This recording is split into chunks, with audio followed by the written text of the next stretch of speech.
Assalamualaikum warahmatullahi wabarakatuh. Perkenalkan, nama saya Rizal Asmana, dan perkenalkan juga kedua teman saya. Yang pertama Rianto dan yang kedua Rizky Padilla. Oke, selanjutnya kami akan mempresentasikan di mana mata kuliah elemen mesin 1 yang berjudul paper sambungan las pada beban eksentrik. Untuk pembahasannya, next selanjutnya. Lanjut ke pembahasan, di mana ada step by step-nya, yaitu outline presentation. Oke, yang pertama introduction, yang kedua abstract, yang ketiga pembahasan, yang keempat solution atau solusi, kesimpulan.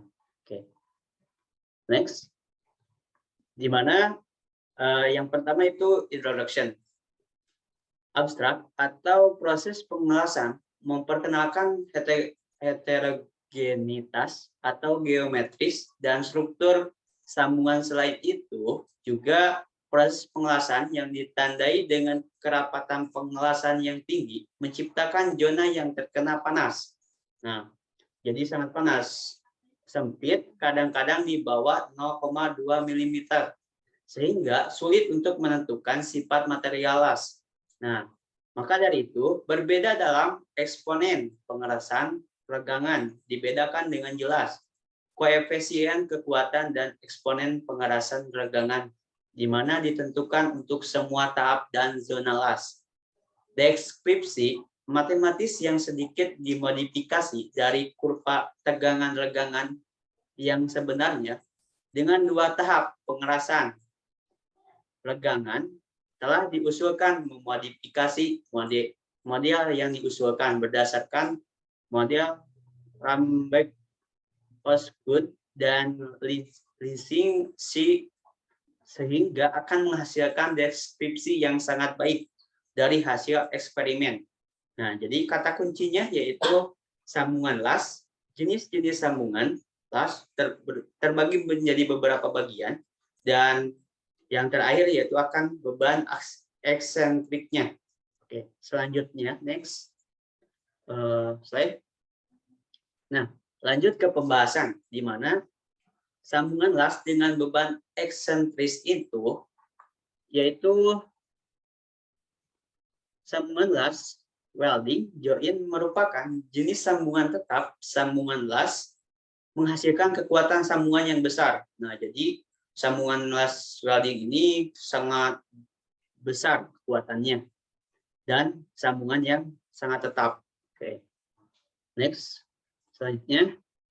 Nah, untuk proses pengelasan secara umum dapat dibedakan menjadi dua bagian atau dua kelompok, yaitu las dengan menggunakan panas atau fusion welding, cair atau lebur, yang meliputi thermit welding, gas welding, atau las karbit, las asetilin, dan electric welding, atau bisa juga disebut las listrik. Nah, yang kedua yaitu las dengan menggunakan panas dan tekanan atau fork welding tempat. Oke. Untuk slide selanjutnya akan dijelaskan oleh teman saya. Mungkin dari saya cukup sekian. Terima kasih. Saya izin melanjutkan presentasinya. Nah, yang berikutnya, slide berikutnya ada yaitu perhitungan kekuatan las. Nah, yang pertama ada kekuatan transverse fillet welded joint. Yang kedua ada kekuatan las parallel fillet. Nah, yang slide selanjutnya ada 3 prinsip metode pengelasan. Nah, yang pertama ada gas welding atau bisa disebut juga las autogen. Merupakan las busur api, yaitu proses pengelasan yang menggunakan asetilin dan zat asam. Digunakan untuk sambungan pipa plat tipis dan panjang las yang kecil, juga sebagai pemotong logam. Nah, yang selanjutnya ada forget welding, yaitu proses pengelasan di mana bagian kedua ujung akan disambungkan, dipanaskan mendekati suhu leburnya. Ditempelkan, kemudian ditempa sehingga menjadi suatu sambungan yang homogen tanpa menggunakan bahan tambahan. Nah, yang selanjutnya ada electric welding. Ada yang merupakan las busur api dan las tahanan.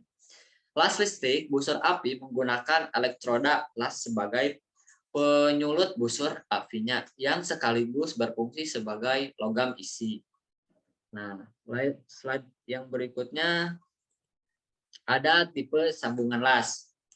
Kumpulan berimpit left joint. Nah, seperti ini gambarnya ya. Nah, yang bawah ini sambungan temu atau butt joint. Seperti ini gambarnya. Yang ini bentuk las yang lain. Seperti ini ya. Yang slide selanjutnya ada simbol dasar pengelasan. Nah, yang pertama ada fillet dan square butt, single butt, double butt, single butt, double butt. Pokoknya mah seperti ini ya, bisa dilihat di depan. Nah, yang selanjutnya, slide selanjutnya akan dijelaskan oleh teman saya.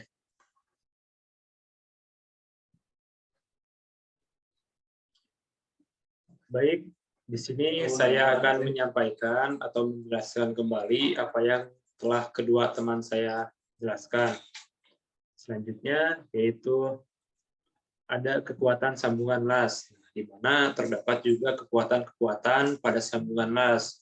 Nah, di sini pertama, beban dianggap terbagi merata pada seluruh kampuh. Kemudian yang kedua, tegangan yang timbul dianggap juga merata pada penampang kampuh yang paling bahaya, yakni yang penampang terkecil. Jadi bisa disimpulkan yang bahaya itu pada penampang yang kecil. Berikutnya, selalu diusahakan agar bahan untuk logam pengisi mempunyai kekuatan yang seimbang atau sama dengan kekuatan logam, induknya, atau bendanya. Kemudian, dihindarkan berkumpulnya rigi-rigi las. Untuk slide berikutnya, yaitu kampuh las dengan beban eksentris. Nah, sebelumnya, diketahui juga bahwa beban eksentris itu memiliki arti apabila suatu gaya pada P bekerja pada garis kerja gaya tidak melewati titik berat pondasi, maka akan timbul efek akibat beban tersebut yang sering disebut beban eksentris, dan kondisi yang dihasilkan dari hasil ini nih disebut sebagai gaya eksentrisitas. Nah, bisa dijelaskan bahwa misalkan dalam pengelasan, misalkan ini diasumsikan sebagai sebuah logam atau besi, nah, kita akan membuat las pada sambungan besi tersebut. Nah, di mana di sini diibaratkan titik P atau titik pusat. Nah, ketika dilewati pengelasan, nah, yang terlewati itu disebut dengan beban eksentris. Nah, kemudian terdapat juga perbedaan tegangan normal maksimum dan juga tegangan normal minimum. Nah, bisa dilihat kedua rumusnya itu berbeda. Nah, dari gambar ini ada juga tegangan geser langsung dan tegangan geser maksimum. Oke, berikutnya adapun kesimpulan dari presentasi yang telah kami sampaikan, bahwa jenis sambungan sangat berpengaruh terhadap kekuatan sambungan pengelasan. Terdapat juga beberapa jenis sambungan las, kemudian lambang-lambang dari sambungan las, dan juga beban eksentris, yang dimana beban yang telah terlewati pada sumbu tertentu yang mengalami pengelasan. Oke, mungkin cukup sekian. Terima kasih.